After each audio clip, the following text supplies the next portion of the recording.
Hello, everyone, and welcome back to the Thunder Today YouTube channel. I am your host, Dylan Hibbard, and in today's video, we are going to dive into the absolute demolishment of the Cleveland Cavaliers that the Thunder gave Cleveland. We're going to talk why I believe Chet is an all-star, and I think this game might have just kind of pushed him into an almost guaranteed all-star appearance. We're going to talk about the three-point shooting as well, and unfortunately, there were a couple more smaller injuries that happened in this game last night that we'll talk about as well. But before we get into it, I want to give a huge shout-out to Underdog Fantasy for sponsoring today's video. You guys can use this QR code right here to get $5 and get $75 in bonus entries when you play $5. You can use that QR code and get all the information you need there, and we'll talk a bit more about it as we get into this video. But want to give a huge shout out to Underdog Fantasy for sponsoring today's video.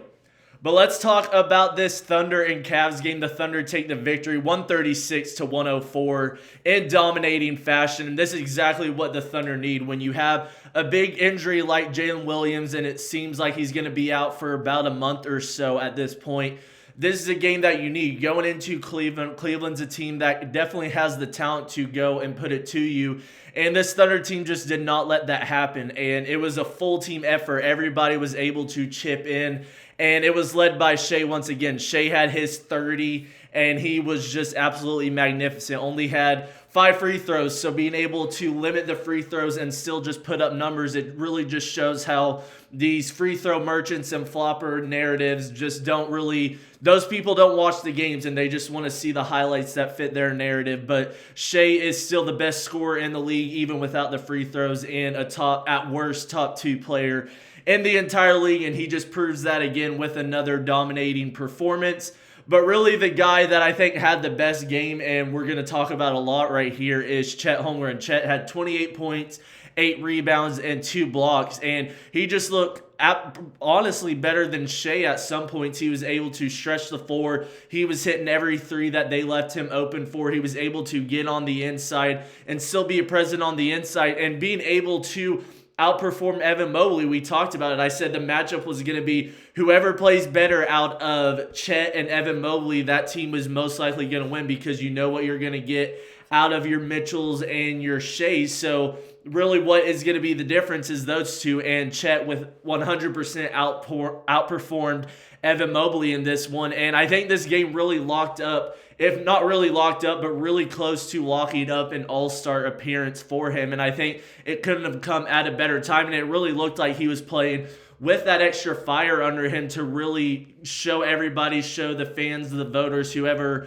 is watching, that he is an all-star. And I think he really is. I think the way the Thunder, they have the best record in the league. They're going to have an insane record come the all-star break here in about a month. And we know it was announced that Shai was an all-star starter right before this game, and it's hard to believe the Thunder only get one all-star. And I think especially after this performance, Chet is going to get one of those all-star nods, and I think it's very well deserved. He's averaging nearly 19 and 9. He's right up there in the Defensive Player of the Year award race at this point, along with Victor Wembanyama. So I think it's without a doubt, I think this game really helped him push into that all-star category, and we needed it. We needed every little bit of it. Having 28 and 8 is no easy task, especially when you're going up against an Evan Mobley, Jared Allen, 2 big 7-footers, and when there was really no other center on the roster because J. Will got hurt, and we'll talk about that more towards the end, but there weren't really any other centers besides Chet. We had to play Kenrich a lot, and he played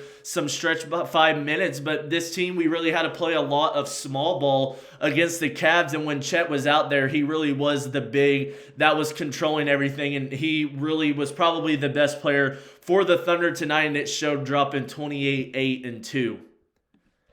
Fast breaks, buzzer beaters, and block parties are back, and Underdog is the best place to get in on all of the action. Playing Underdog is easy. Just pick whether your favorite players will go higher or lower on stats like points, rebounds, steals, and more. Get your picks. You can win up to 5,000 times your cash. This week on Underdog, I was looking at this Thunder Cavs game. I selected Shai for lower than 7.5 assists and Evan Mobley for lower than 9.5 rebounds.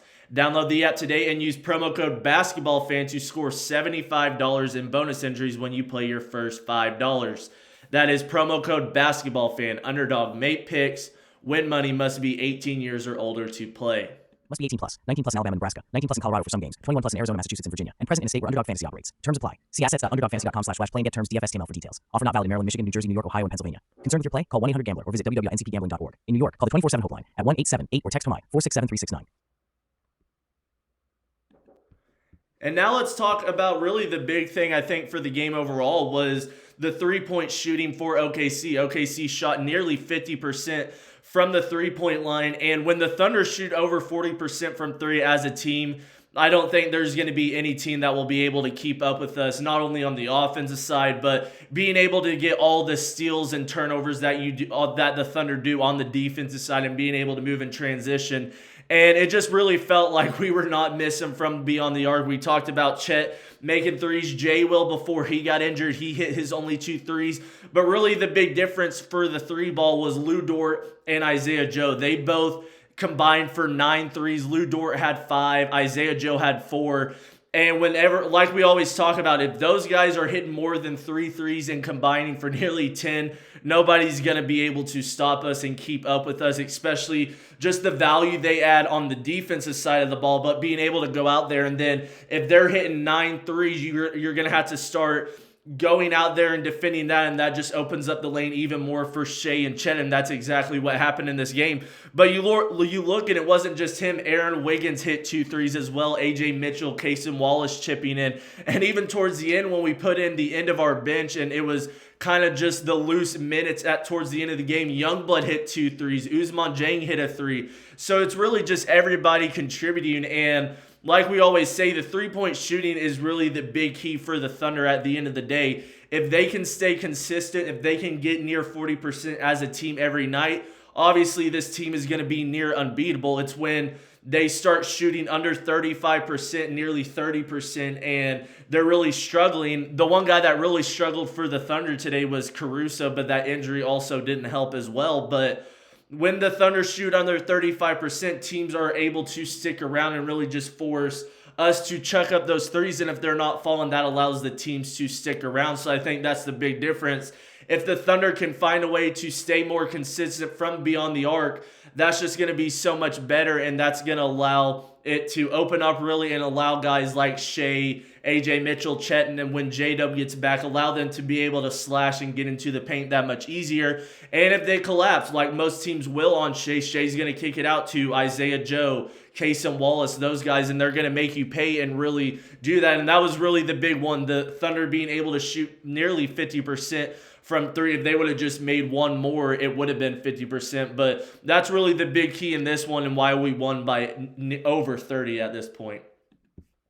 But we'll wrap up and unfortunately talk about some bad news towards the end of this video. And the bad news is Jalen Williams and Alex Caruso both left this game with some injuries as well. It looked Jay Will only played 6 minutes, but he had 6 points, and before he got injured, he was really doing well, but it looks like it was something with his back. We'll have to get updates on that for tomorrow or for tomorrow's video as well and see if we can't figure it out, but looked like something with his back. And Alex Caruso, he was struggling from 3. I believe he shot 3 or 4 threes, and they were all misses, but it looks like he kind of rolled up on Lou Dort on the defensive side in the second quarter and was just kind of limping off and went into the tunnel. So to be able to lose both of those guys, and now the Thunder are pretty much out for pretty much really key guys in Hartenstein, J. Will, Caruso, and J-Dub at this point. So missing 4 guys, but still being able to go out there and everybody just step up when they need to. It was a really big game for Isaiah Joe and Lou Dort to go off of that.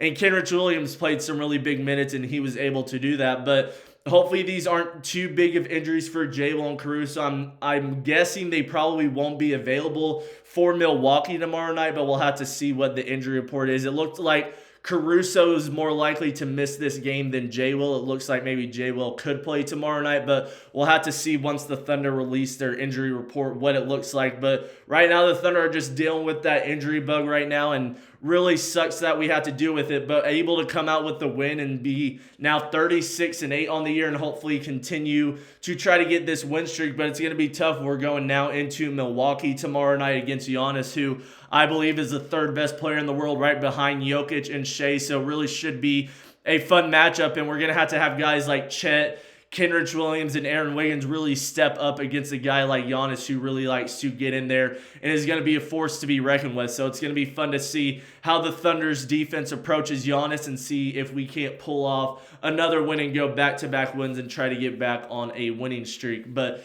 that'll be it for me today, guys. I hope you guys enjoyed this video. Make sure you hit the like and subscribe button down below. And that'll be it for me, and I will see you guys in the next one. Peace.